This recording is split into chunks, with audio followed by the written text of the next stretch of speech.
Hey y'all, Keandra here, and happy Juneteenth, everybody. So I'm in Georgia, but unfortunately I couldn't find the disciplinary actions for the state of Georgia, but I did for South Carolina.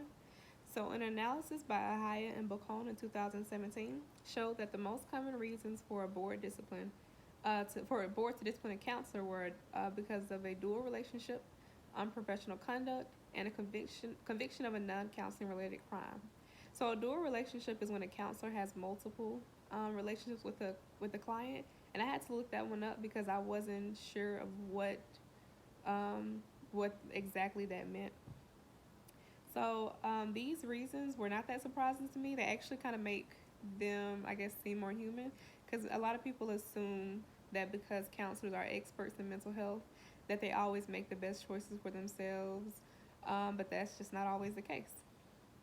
So I found a disciplinary case on the North Carolina Board of Licensed Clinical Mental Health Counselors website for a counselor who had unprofessional conduct and dual relationships. The counselor was accused of sending a client to a shelter that was out of the agency's jurisdiction and paid for the client's cab. And with her doing this, the client was also not able to attend sessions at the agency anymore because they were too far away. So the counselor also took a former male client out to eat on multiple occasions. So um, according to the case document, she violated 11 codes of ethics.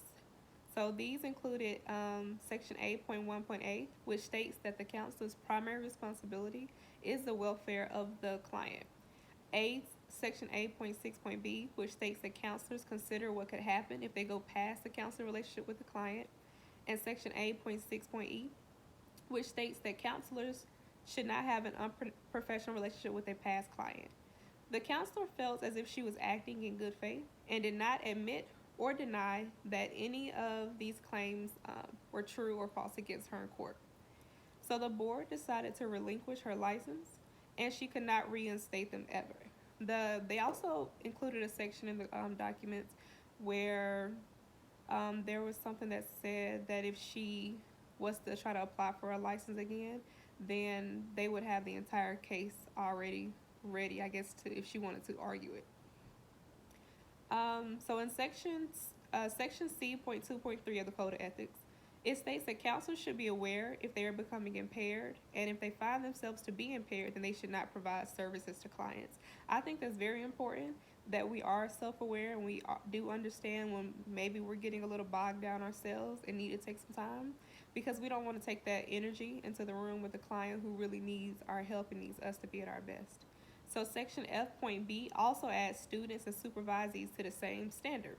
Section C.2.G specifically spoke about counselors, whereas Section F.5 point B also added supervisees and students.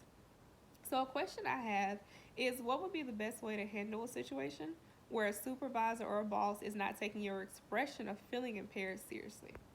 Thank you for watching.